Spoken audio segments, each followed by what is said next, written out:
Bonjour. J'aurais vraiment aimé être présent parmi vous, mais malheureusement cela n'a pas été possible. Ce n'est peut-être que partie remise.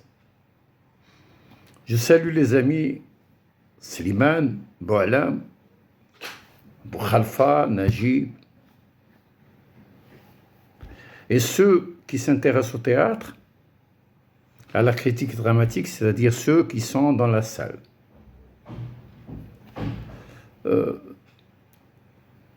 Il n'est pas, je vais parler un petit peu de la critique, pas uniquement journalistique, mais également universitaire. L'entreprise est extrêmement difficile. Je vais essayer d'apporter donc mon point de vue. Il n'est pas facile, bien sûr, de parler de la critique théâtrale en Algérie, où il n'a presque pas existé de journaux littéraires ni de revues universitaires. C'est vraiment difficile. Dans cet exposé, je vais essayer de répondre à 3 questions. La première, c'est comment fonctionne la critique théâtrale dans les journaux. Je sais que Najib et Boukhalfa en ont déjà parlé ou ils vont en parler, donc je vais le faire rapidement. Deuxièmement, peut-on parler de l'existence d'une véritable critique théâtrale dans un pays où la production culturelle se caractérise par une insuffisance chronique? La troisième question, c'est la difficulté de lire le théâtre. Pour un journaliste ou un universitaire, dans la mesure où le théâtre, c'est un art, c'est l'art du paradoxe, si vous voulez. Il est à la fois texte et présentation, si vous voulez, ou scène. Je n'utilise pas, vous voyez, je n'utilise pas le terme représentation, parce que j'estime que le théâtre ne reproduit pas. Les comédiens ne reproduisent pas. Chaque soir est une présentation, c'est une nouvelle, si vous voulez, c'est une nouvelle rencontre qui se fait. Le rapport du spectateur donc au personnage et au comédien change aussi chaque fois que le texte ou la pièce, texte dans son sens général, où le texte est présenté. Des remarques s'imposent d'elles-mêmes. Souvent, nous avons affaire à des critiques dans la presse, dans les journaux, de type universitaire ou spécialistes dans des quotidiens qui, en principe, et là c'est la première remarque que je fais, fonctionnent comme des espaces instantanés où l'immédiateté est de rigueur. Critique journalistique et critique universitaire se côtoient étrangement dans un espace peu ouvert à l'austérité et à l'aridité du langage universitaire. C'est une sorte de mariage contre nature. L'absence de ligne éditoriale claire et cohérente de nos journaux entraîne une série de confusions quant aux prérogatives et la fonction du quotidien ou de l'hebdomadaire généraliste, dont la vocation diffère radicalement de celle d'une revue universitaire. Ces deux types de publications obéissent à des logiques tout à fait opposées. Elles ne ciblent pas le même public, n'ont pas la même finalité et n'emploient pas la même démarche. Le journal, le quotidien par exemple, ce qui l'intéresse, c'est le large public, ce qui n'est pas le cas du public, donc d'une recherche universitaire. La critique espace privilégié où se cristallise la subjectivité ne dispose pas d'un appareil scientifique unifié. Ça, il faut faire très attention, c'est-à-dire même la critique donc, universitaire, si vous voulez, ou la critique d'auteur, parce que j'ai choisi de parler que deux critiques. La critique journalistique et la critique universitaire, préférant ne pas parler de la troisième critique, qui est la critique d'auteur. Donc celle des auteurs qui écrivent sur des textes, des metteurs en scène, etc. Sur des pièces et tout. Les deux formes universitaires et journalistiques mobilisent tous les deux des outils, ou toutes les deux, des outils d'interprétation distincts et s'adressent à des publics, comme je l'ai dit il y a quelques secondes, des publics différents. Le journaliste comme l'universitaire devraient assumer pleinement leur subjectivité. Dans les deux cas, la relation avec la présentation théâtrale relève d'abord de l'émotionnel et de l'affectif. Quelle que soit la personne, critique journalistique, lecteur simple, spectateur, téléspectateur, etc., quand on voit une pièce de théâtre, quand on lit un livre, etc., ou on aime, ou on n'aime pas. Ou on aime, ou on n'aime pas. Et c'est ce qui fait justement que c'est extrêmement difficile de lire un texte, même en usant d'un certain nombre d'outils que nous utilisons dans la recherche dite académique. Cette subjectivité atteint son paroxysme avec Émile Zola, qui animait dans le journal Bien Public une rubrique littéraire et dramatique intitulée « Livre à ne pas lire ». Ah, c'est provocateur. Transformé après de virulentes protestations en intitulé plus nuancé « Livre que je n'ai pu lire ». Il y a une nuance quand même entre les deux. Cette introduction que je fais ici met en avant l'idée de plaisir et de subjectivité. Ce mot est extrêmement important. Peut-être même de jouissance dans notre relation à l'œuvre théâtrale. Roland Barthes parlerait, lui, d'entreprise érotique. Celle-ci appelle dès le départ un refus ou une adhésion immédiate. Elle se retrouve dans les lieux escarpés de notre expérience, journaux, universités, ici et ailleurs où j'ai exercé. En Algérie, où il n'existe pas de journaux consacrés exclusivement au théâtre, j'ai observé le fonctionnement des pages culturelles qui lui sont dédiées.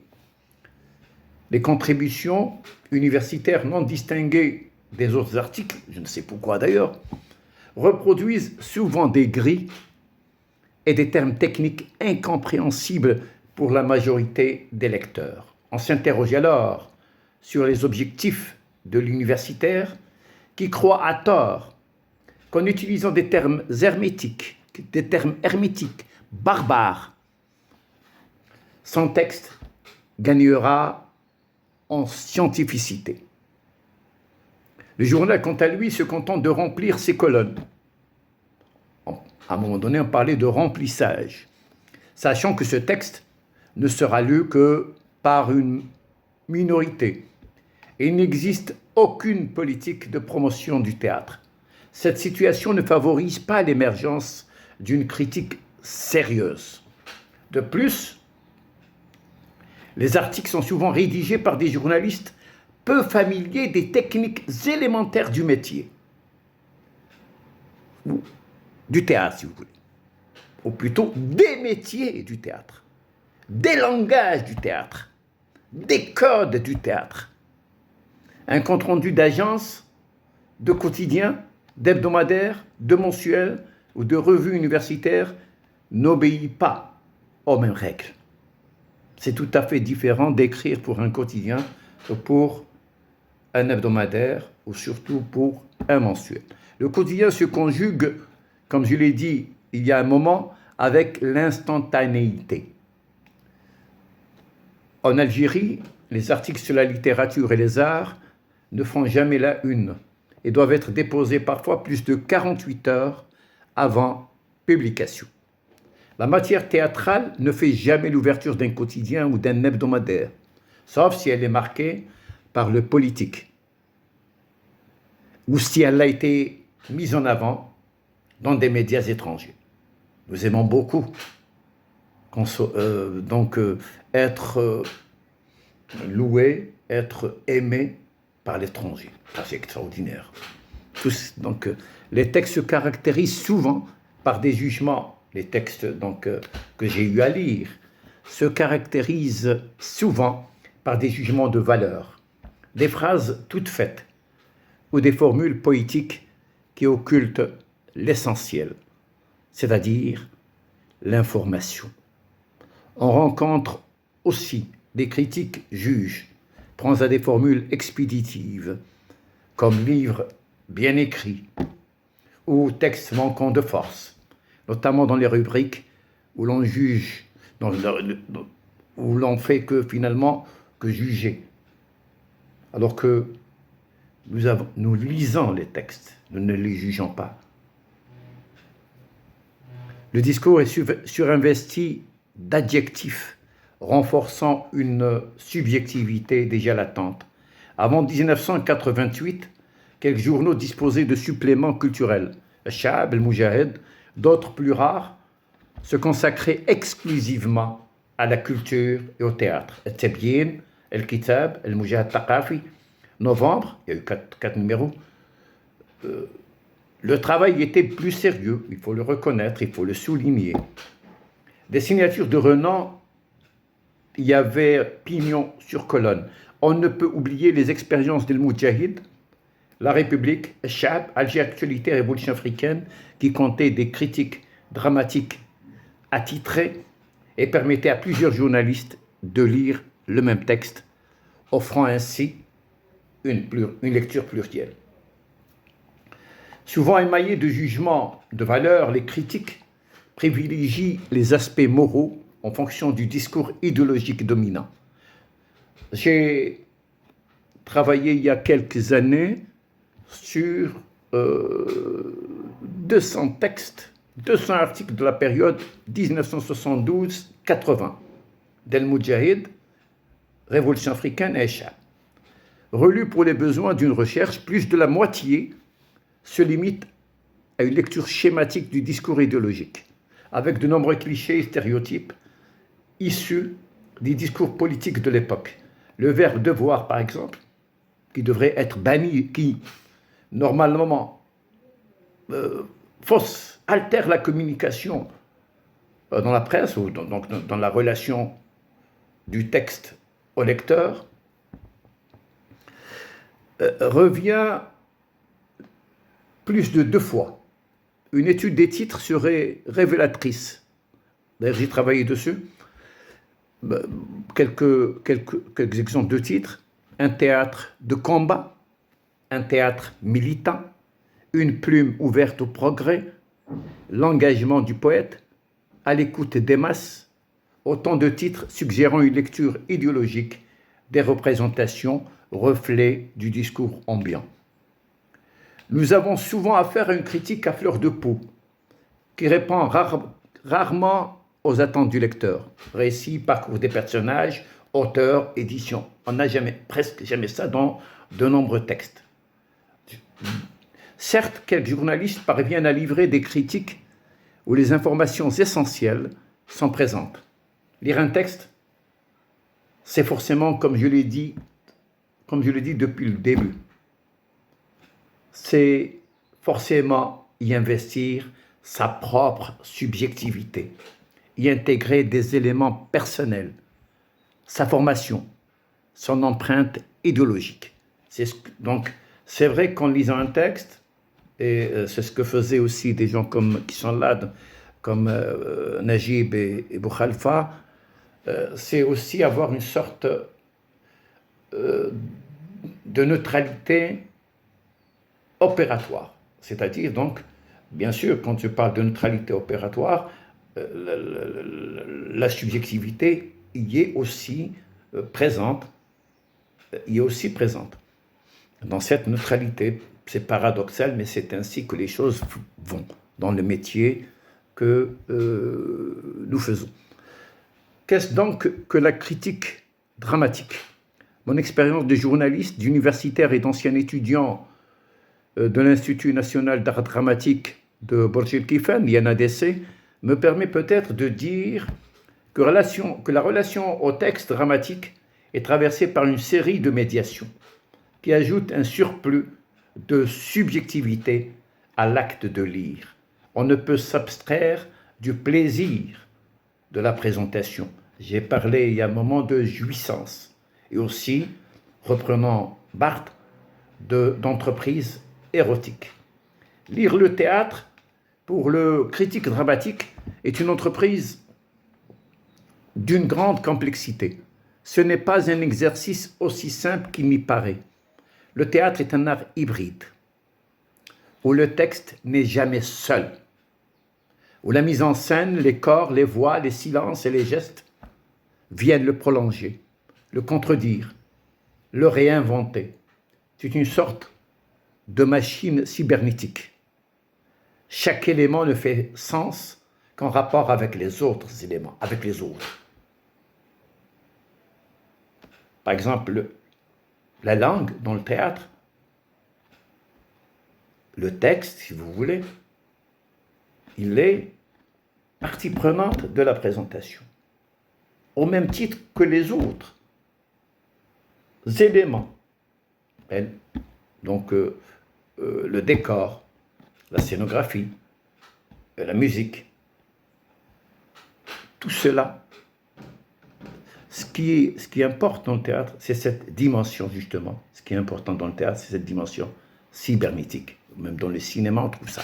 D'où la difficulté, d'ailleurs, pour nous, notamment universitaires, de travailler sur une pièce de théâtre ou sur un film.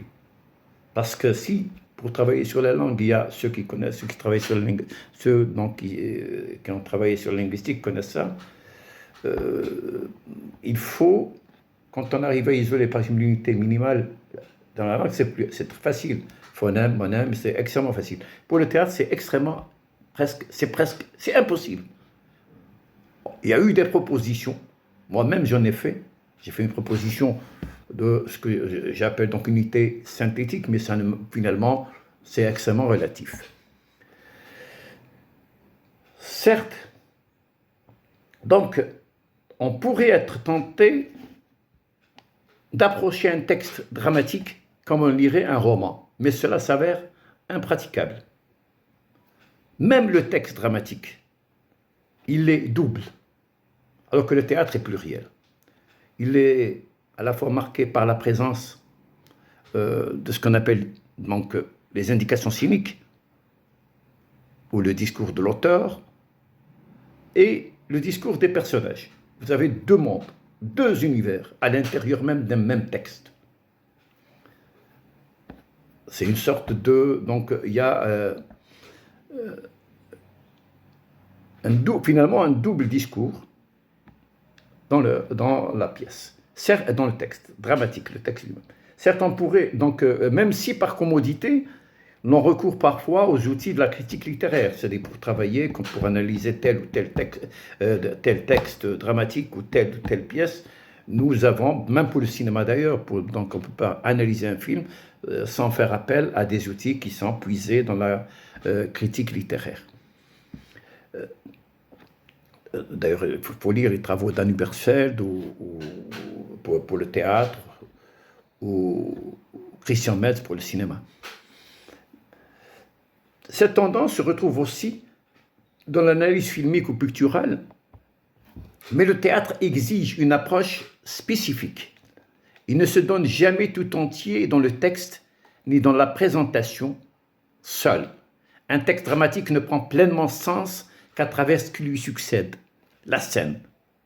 Et paradoxalement, cette scène est souvent pensée avant même la rédaction du texte.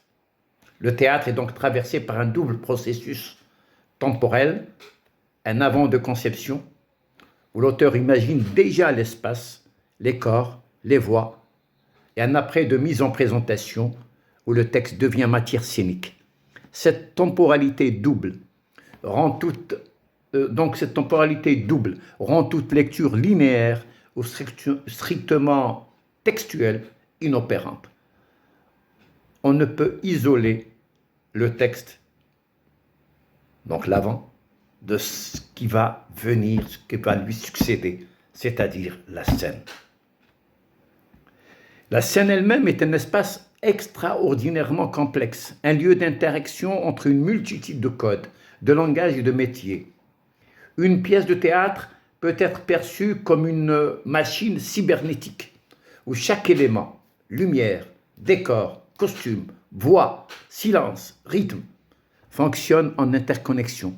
Isoler l'un de ces éléments revient à altérer la signification des raisons de commodité, la signification globale, à rompre l'équilibre fragile de la présentation. Certains chercheurs, pour des raisons de commodité méthodologique, choisissent d'extraire un élément pour l'étudier. Mais cette démarche, bien que légitime, limite la portée de l'analyse et rend la quête du sens incertaine. Même les formes verbales du théâtre sont d'une grande complexité. Le texte dramatique est composé de 2 strates, comme je l'ai dit il y a un moment. Les indications scéniques, certains les appellent didascalie ou couches didascaliques, empreintes de l'auteur, et les dialogues portés par les personnages. Mais même le monologue en apparence solitaire est une construction dialogique. Le jeu des présences, le jeu du locuteur est traversé par des voix multiples, par des adresses implicites, par des présences absentes. Peut-être faudrait-il renoncer à l'appellation monologue, tant elle masque la pluralité des instances convoquées. Le théâtre prétendument muet, ou ce que certains appellent parfois avec excès théâtre d'image, est lui aussi bavard. Les expériences de Beckett, Forman, Artaud, bien qu'épurées verbalement, ne sont jamais silencieuses. Elles sont traversées par ce que l'on pourrait nommer un verbe latent, une parole souterraine, une dramaturgie du non-dit.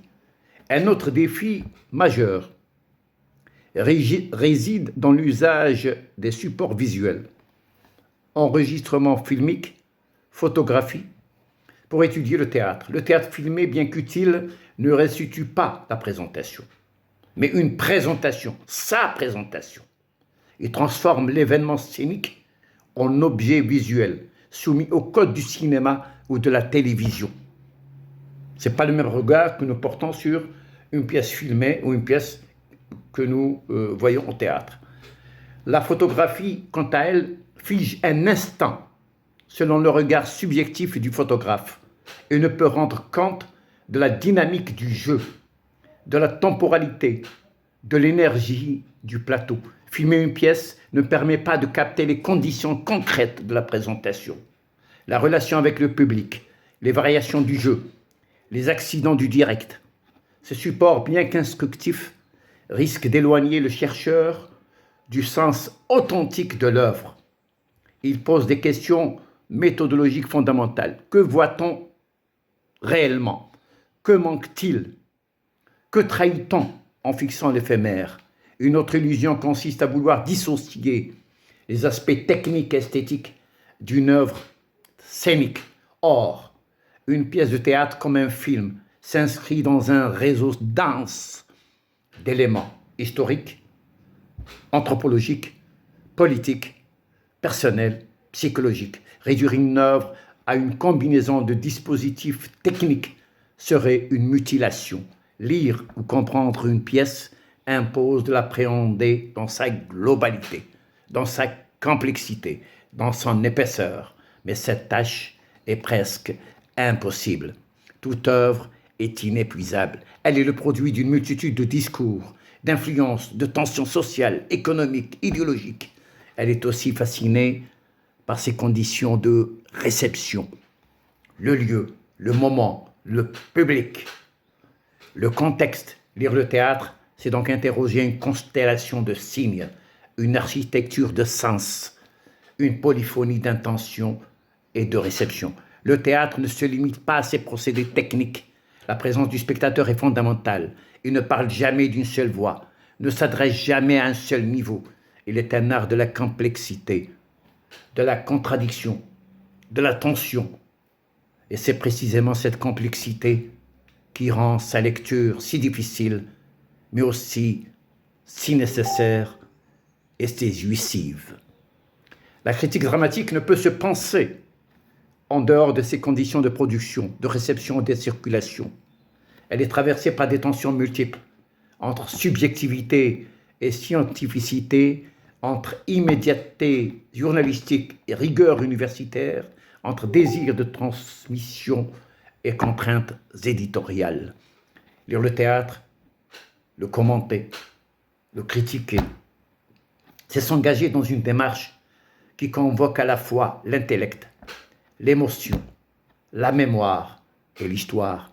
C'est interroger les formes visibles et invisibles de la scène, les voix qui s'y élèvent et celles qui s'y taisent. C'est aussi reconnaître que toute lecture est située, comme je l'ai dit, au début, au milieu et à la fin, marquée par une subjectivité irréductible. Merci, mes amis.